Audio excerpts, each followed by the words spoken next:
They absolutely dismantled the Asia Wilson. Indiana Fever just absolutely destroyed the Las Vegas Aces, and man, oh man, do we have a whole lot to get into. In a game where Asia Wilson put up nearly 30, and look at this effort from Lexie Hull, getting on the ground, getting the loose ball, and drawing a foul, which gives her 2 free throws on the other side. This is the kind of effort I love to see from the Indiana Fever there. 13 foul shots. She had 13 foul attempts. Lexie Hull wasn't having any of Asia Wilson's dirty move. She channeled all that frustration into her game and got her revenge by leading the Indiana Fever to a victory over the Aces, ending a streak they've dominated since 2019. Honestly, is there any sweeter revenge than that? I am in shock. I am in shock.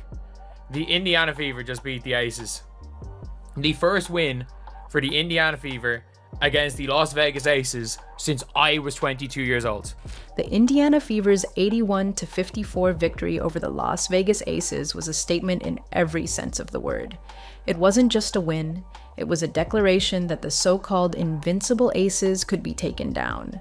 The Fever handed the Aces their worst loss of the season, snapping a 16-game losing streak against them. The Aces, who had been widely regarded as the WNBA's unstoppable dynasty, were dismantled so completely that it left fans and analysts alike questioning everything they thought they knew about this team. The Indiana Fever won by nearly 30 points, and Caitlin Clark didn't even play. What made this win even more remarkable was that the Fever did it without their franchise player, Caitlin Clark. With Clark sidelined, it was the perfect opportunity for the Fever to prove they were more than just one superstar. And that's exactly what they did. Kelsey, you led this game wire to wire. You held the Aces to under 30% shooting. A complete team win. What was the story tonight? I think the back-to-back was really big for us because we knew we played 2 big teams. Kelsey Mitchell stepped up, scoring 25 points and dishing out 6 assists. And Aaliyah Boston was also exceptional in this game. She had 20 points and 7 rebounds. While Aaliyah Boston dominated the paint with 20 points and 7 rebounds. It was a complete team effort that left the Aces looking lost and completely out of sync. No Caitlin Clark, no problem. This was a collective show of force. The only player to show up, the only players to show up for the Las Vegas Aces was Asia Wilson. For years, the Aces had been the team to beat, with a roster stacked with talent from top to bottom. But this game proved something bigger, that their so-called dynasty might not be as impenetrable as everyone believed.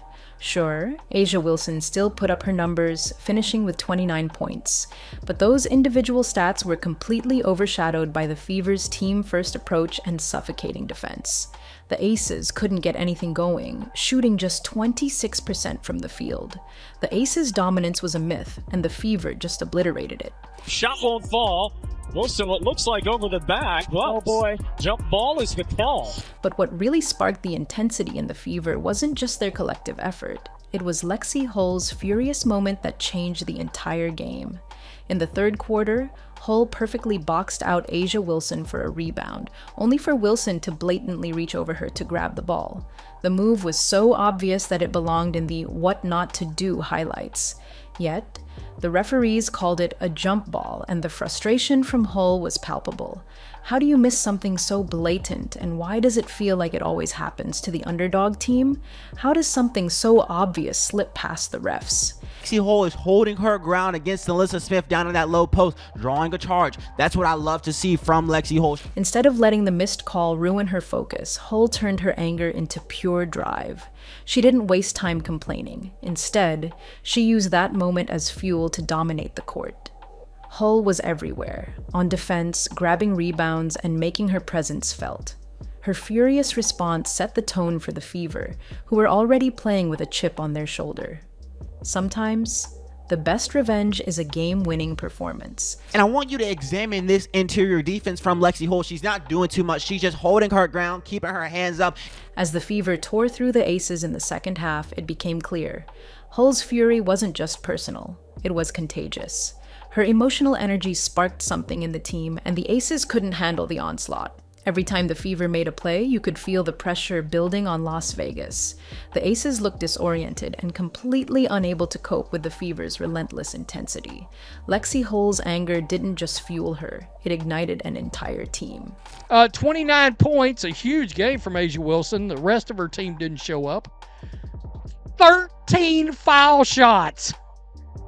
She had 13 foul attempts. Asia Wilson's performance in this game left more questions than answers.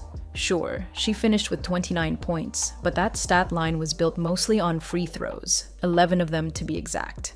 The problem? The Fever as a whole only managed 13 free throws combined. So, when Wilson's free throw count nearly matched the entire team's total, it raised more than a few eyebrows. Was it skill? Or was it just a case of the refs deciding she deserved every whistle? It felt more like whistle bait than anything else, and that left everyone wondering if the officiating was simply trying to keep the Aces in the game. Is it really a fair game when one player spends more time at the line than an entire team? Look at the rest of the team. I mean, they didn't. And nobody on the. Are you kidding me? When it comes to the Indiana Fever, the referees are looking in the opposite direction. Nobody had more than 4 foul attempts. But let's not get lost in the numbers alone. On paper, 29 points looks impressive, but it doesn't tell the whole story. Wilson's individual success didn't stop the Aces from getting absolutely crushed as a team. The Fever were everywhere, locking down defensively, moving the ball seamlessly, and outplaying the Aces in every possible way. While Wilson was busy putting up points, her teammates couldn't buy a basket. The rest of the Aces shot a pathetic 7 of 43 from the field, and that's not even counting the turnovers that kept piling up.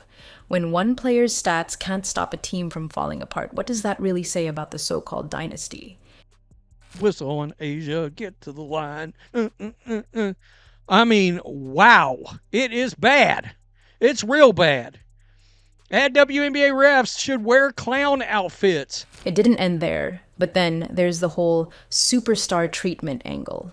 The entire game had questionable calls, with most of them benefiting the Aces. Asia Wilson, the so-called MVP, was getting a free ride from the refs all night. She spent more time at the free throw line than the entire Fever roster combined. Every time she breathed, the refs were ready with the whistle.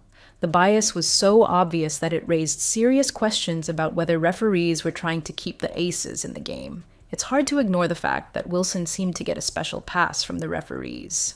Are we watching basketball, or are the refs just playing favorites? The WNBA referees are so terrible.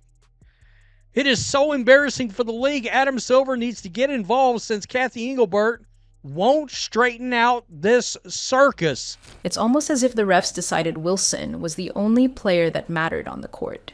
Every time she drew a foul, you could feel the collective groan from Fever fans who watched the game unfold with growing frustration. And then there's the collapse of the Aces as a whole. Once hailed as a WNBA's elite, the Aces were exposed in this game for what they really are, a team struggling to find their identity. Their bench, which had been considered their strength, was nowhere to be found. How do you claim to be the best when the rest of your roster can't even show up? Kelsey Mitchell is getting down low into the paint, drawing defensive attention and making the right passes. This is everything you want to see from this Indiana Fever team. Chelsea Gray, who many consider one of the best guards in the league, couldn't find her rhythm either. 2 points, 2 assists, 5 turnovers. Her performance, or lack thereof, raised serious doubts about whether she could live up to the hype that surrounded her. This wasn't the Gray the Aces had relied on in the past. Instead of stepping up, she faded into the background, and it hurt the Aces in a game they couldn't afford to lose. When the so-called floor general puts up a stat line like that, is it any wonder the Aces are in trouble? This was a big win for the Fever because the Aces were the only team that they had not won at least one game to last season, meaning the Aces swept the Fever last season. Now, let's talk about what this win means for the WNBA. The Fever didn't just beat the Aces, they sent a message to the entire league that they're not here to just compete, they're here to win. This was a blowout, and it wasn't a fluke. Team win, folks. Team win. The Fever are the real deal. Without Caitlin Clark, they still managed to dismantle the Aces, showing that they're not just a one-player team. They've arrived, and they're gunning for that top spot. When was the last time a team sent such a loud message without their MVP? The Indiana Fever hold the Las Vegas Aces to 26% from the field. 26%. This was a Fever defense smothering. The Aces weren't just missing shots. The Fever defense was all over the place. The Aces, on the other hand, are no longer the unstoppable juggernaut they once were. This game exposed their weaknesses, especially their reliance on Wilson. When Wilson wasn't at her best, the rest of the Aces crumbled. Chelsea Gray couldn't get anything going, and the rest of the team shot a horrendous 16% from the field. Their depth was non-existent, and their chemistry was all over the place. Is this the same Aces team that everyone feared just a year ago? Because they sure didn't look like it. I don't know what's going on right now, but y'all got the momentum. We can't wait till Caitlin Clark is back on the floor. Looking ahead, the Fever's future is looking incredibly bright. With Caitlin Clark ready to return and the continued development of players like Aaliyah Boston and Kelsey Mitchell, they are poised to be a serious contender for years to come. If they can do this without their best player, imagine how dangerous they'll be when Clark is back at full strength. The league's power structure is changing, and it might just be time for the Fever to take over. The dynasty everyone feared might just be over, and the Fever are about to rewrite the WNBA's history. Concisely? Guys, teams that stick together win and climb the success ladder together. You think the same or differently? Let us know in the comments below and subscribe to stay updated on the upcoming tea.